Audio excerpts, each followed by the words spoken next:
नमस्कार, मैं मोहम्मद आसिफ और आप देख रहे हैं SPN 9 न्यूज़। महाराष्ट्र की राजनीति में शायद ही कोई ऐसा दिन होगा जो भूचाल नहीं मचता होगा, शायद ही कोई ऐसा दिन होगा जो तहलका नहीं मचता होगा। कभी उद्धव ठाकरे के गुट में तो कभी बीजेपी के गुट में और कभी कभी एकनाथ शिंदे के गुट में।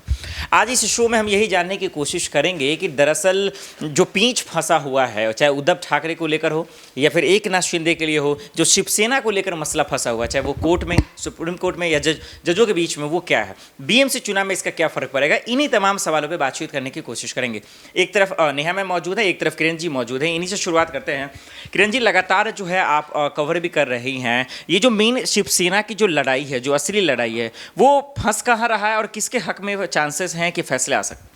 देखिए, महाराष्ट्र में ऐसे तमाम मुद्दे हैं जिनको लेकर अभी सियासत गरमाई हुई है। बीएमसी चुनाव की बात करें, दशहरा रैली की बात करें, शिवसेना की बात करें, तो ऐसे बहुत सारे मुद्दे हैं जिसको लेकर एकनाथ शिंदे बनाम उद्धव ठाकरे हैं। और अब हम आपको बता दें कि देखिए, शिवसेना के दो धड़े हो चुके हैं। लगातार हम अपने कार्यक्रमों के जरिए लोगों तक पहुंचा रहे हैं कि कैसे शिवसेना के दो फाड़ हुए, दो टुकड़े हो चुके हैं। एक तरफ है एकनाथ शिंदे, दूसरी तरफ है उद्धव ठाकरे, और दोनों की तरफ से ये दावा ठोका जा रहा है कि शिवसेना उन्हीं की है, असली शिवसैनिक वही है। लेकिन देखिए, अभी पिछली सुनवाई हुई थी सुप्रीम कोर्ट में 7 सितंबर को, लेकिन तब कोई फैसला नहीं हुआ। तमाम बहुत सारी कार्रवाई हो चुकी है, लेकिन कोई फैसले नहीं आ रहे।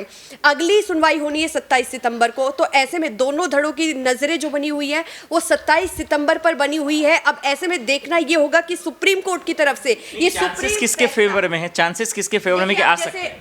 अब अगर हम बात करें पिछले कुछ दिन पहले की, तब जो चीफ जस्टिस है यूयू ललित, उन्होंने एक कार्यक्रम में मंच साझा किया था एकनाथ शिंदे के साथ। तब आरोप लगाए गए, विपक्ष की तरफ से लगातार आरोप लगाए गए कि एक तरफ तो फेवर में आ सकता है, उनके हक में आ सकता है। लेकिन वही नेहा जी, आप कैसे देख रही हैं? अगर राजनीति विरासत की बात करें, अगर देखा जाए तो वो अध्यक्ष भी रहे हैं, बाला साहब ठाकरे, उद्धव ठाकरे, हम समझ सकते हैं एक परिवार का एक कहीं ना कहीं है। एकनाथ शिंदे थोड़ा सा अलग हो जाते हैं, जैसा कि किरण जी भी कह रही हैं। तो आपको क्या लगता है कि किसके फेवर में आ सकता है और वाकई में असली शिवसेना पर कब्जा और हक किसका? देखिए, आप विरासत की अगर बात कर रहे हैं तो देखिए, कब्जा तो यहाँ उद्धव ठाकरे का ही माना जाएगा, क्योंकि विरासत की आपने यहाँ जिक्र किया है। विरासत को अगर देखा जाए तो असली शिव सैनिक के जो हकदार है वो उद्धव ठाकरे ही है। और हो सकता है कि उद्धव ठाकरे ना रह के वो अपने बेटे को इस चीज़ की पकड़ दे दे कि आदित्य ठाकरे यहाँ राजनीति में आखिरकार देखा ही होगा किस तरीके से एक्टिव होते हुए नजर आ रहे हैं, क्योंकि युवा सेना पहले वो संभाल चुके हैं। तो आदित्य ठाकरे पे पूरी ये चीज़ जताई जा रही है कि जो शिवसेना है उनके हाथों पर आ जाए, अगर जो उद्धव ठाकरे है वो ना ले सके तो देखिए, अगर देखा जाए तो यहाँ जो सुप्रीम कोर्ट का जो फैसला है, उनको उद्धव ठाकरे के हित में ये फैसला सुनाना चाहिए। अब एक सवाल जो सबसे इम्पोर्टेंट है, वो सवाल ये है कि अब देखिए, फैसला किसी के भी हक में, चाहे वो किरण जी हो, नेहा जी हो, जो कह रही हैं, सवाल ये है कि फैसले आने के बाद जो है नेताओं का रिएक्शन क्या रहेगा, गुटों का रिएक्शन क्या रहेगा, चाहे वो एकनाथ शिंदे हो, बीजेपी हो या फिर उद्धव ठाकरे का हो, और बीएमसी चुनाव पर इसका क्या फर्क पड़ेगा? किरण जी, मैं फिर इस सवाल पर अगर रुख करें, आपको क्या लगता है, फैसला आने के बाद नेताओं के रिएक्शन क्या रहेंगे, और बीएमसी चुनाव पर, चाहे जिसके फेवर में है, चाहे वो उद्धव ठाकरे हो, एकनाथ शिंदे हो, इसका फिर बीएमसी चुनाव पर क्या फर्क पड़ेगा?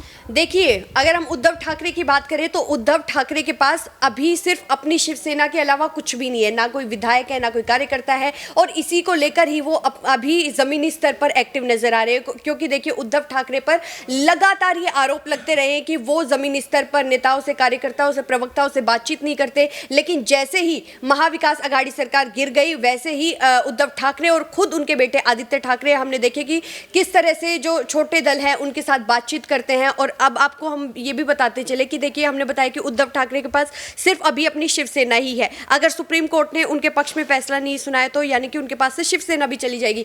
एकनाथ शिंदे की बात करें, अगर एकनाथ शिंदे को शिवसेना नहीं मिली तो ये सरकार गिर सकती है। अब ऐसे में आपने मेरे से पूछा कि बीएमसी चुनाव पर क्या फर्क पड़ सकता है। महाराष्ट्र में केंद्रीय गृह मंत्री अमित शाह का दौरा हुआ था, उनकी तरफ से और तमाम भारतीय जनता पार्टी के बड़े विधायक नेता है, उनकी तरफ से लगातार यही कहा जा रहा है कि भारतीय जनता पार्टी के साथ जो शिव सैनिक है वही असली शिव सैनिक है। अब वो आने वाले समय में देखना दिलचस्प होगा, क्योंकि देखिए, उद्धव ठाकरे यानी कि शिवसेना 1.5 दशकों से बीएमसी पर कब्जा है, तो ये आने वाले समय में देखना है। बिल्कुल, और इससे अंदाजा भी लगाया जा सकता है कि आगामी बीएमसी चुनाव में किसका कब्जा हो भी सकता है। लेकिन वही नेहा जी, अगर इस पर रुख करें तो वाकई में फैसले किसी के भी हक में है। बीएमसी के चुनाव में कितना फर्क पड़ेगा? जैसे नेहा जी भी बता रहे हैं, बिल्कुल किरण जी बता रही हैं कि लगभग जो है 20 सालों से उन पर कब्जा रहा है। क्या इस पर कुछ उलटफेर देखने को मिलेगा, क्योंकि हाथ से कुर्सी भी जा चुका है? देखिए, यहाँ पर पर ये बात किरण ने सही कही है कि वहाँ पर इतने सालों से जब एक पार्टी का कब्जा रहा है उद्धव ठाकरे का, आप बीएमसी छोड़िए, आप महाराष्ट्र में इतने सालों से यहाँ उद्धव ठाकरे का कब्जा रहा है। बेशक यहाँ एकनाथ शिंदे कुर्सी पर बैठ गए, लेकिन जनता से अगर आज भी जाकर आप पूछेंगे तो शायद में उद्धव ठाकरे के बारे में ही बात करना पसंद करेंगे। क्योंकि देखा होगा थोड़े दिन पहले अमित शाह का यहाँ पर दौरा था, वो बीएमसी चुनाव के लिए यहाँ पर आए थे और उन्होंने ये बोल दिया था कि वो लाल बागचा के दर्शन यहाँ पर करने आए, लेकिन शायद वो बीएमसी चुनाव को लेकर यहाँ ताकत झोंकने के लिए आए थे कि एकनाथ शिंदे ने अभी तक जमीन पर उतरकर जो काम नहीं किया है वो काम उनको दिखाने के लिए वो आए थे। तो देखिए यहाँ पर जाहिर सी बात, इतने सालों से जब शिवसेना ने यहाँ पर काम किया तो शिवसेना ही यहाँ की असली हकदार है। बिल्कुल। चलिए एक आखिरी सवाल की तरफ रुख करते हैं और ये लाजमी सवाल भी है कि देखिए बीजेपी में 2014 के बाद से अमित शाह जी जो गृह मंत्री हैं वो चाणक्य कहे जाते हैं। उनके सामने शायद ही कोई ऐसा मसला होगा जो वो हल नहीं करते हैं, तमाम जो है कह सकते हैं मरीजों का इलाज कर देते हैं।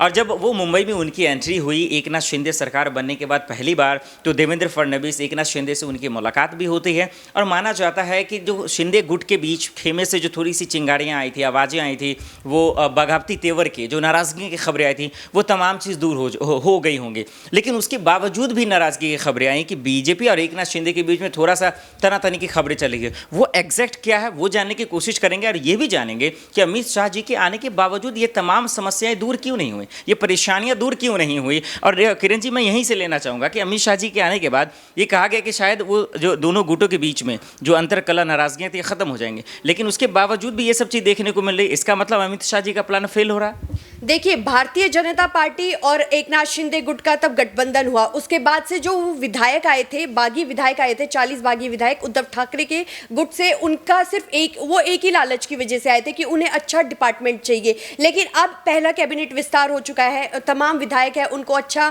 डिपार्टमेंट नहीं मिला है। अब सभी विधायकों की उम्मीद है तब दूसरा कैबिनेट विस्तार होगा कि क्या उनको अच्छा डिपार्टमेंट मिलेगा। हम कह सकते हैं मलाईदार डिपार्टमेंट, जो टर्म यूज की जाती है राजनीति में आजकल की, मलाईदार डिपार्टमेंट क्या उनको मिल सकता है या नहीं मिल सकता है। तो ऐसे में जो बागी तेवर बागी विधायकों की तरफ से दिखाई जा रहे हैं, उनसे यही अंदेशा लगाया जा रहा है कि उन बागी विधायकों की अब घर वापसी एक बार फिर से हो सकती है अगर उन लोगों को अच्छा डिपार्टमेंट नहीं मिला है तो। ठीक है, एक छोटा सा और आखिरी कमेंट नेहा जी से भी, आपको क्या लगता है अमित शाह जी का जो प्लान माना जाता है शानदार, क्या वो भी फेल रहा? क्योंकि अभी तक भी नाराजगी है ही दोनों गुटों के बीच में। देखिए बिल्कुल नाराज़गी तो कहीं ना कहीं जाहिर हो ही रही है और देखिए साफ पता चल रहा है तस्वीरों से कि यहाँ पर अमित शाह जो हमेशा रणनीतिकार उनको कहा जाता है, उनको अमित शाह को, वो भी अब फेल होते हुए नजर आ रहे हैं। बिल्कुल। तो ये दोनों लोगों को सुनने के बाद एक चीज़ समझ में तो आ गया कि चाहे देखिए जो भी हो, लेकिन हकीकत तो यही है कि बीएमसी का चुनाव जो है वो दिलचस्प रहेगा। उससे भी ज़्यादा दिलचस्प ये रहेगा कि सुप्रीम कोर्ट का फैसला क्या आता है, जैसा कि किरण जी ने भी कहा और नेहा जी ने भी कहा। चलिए आप दोनों का बहुत बहुत शुक्रिया हमारे साथ जुड़ने के लिए। आज की इतना ही, बाकी खबरों के लिए देते रहे SPN9 न्यूज़। नमस्कार।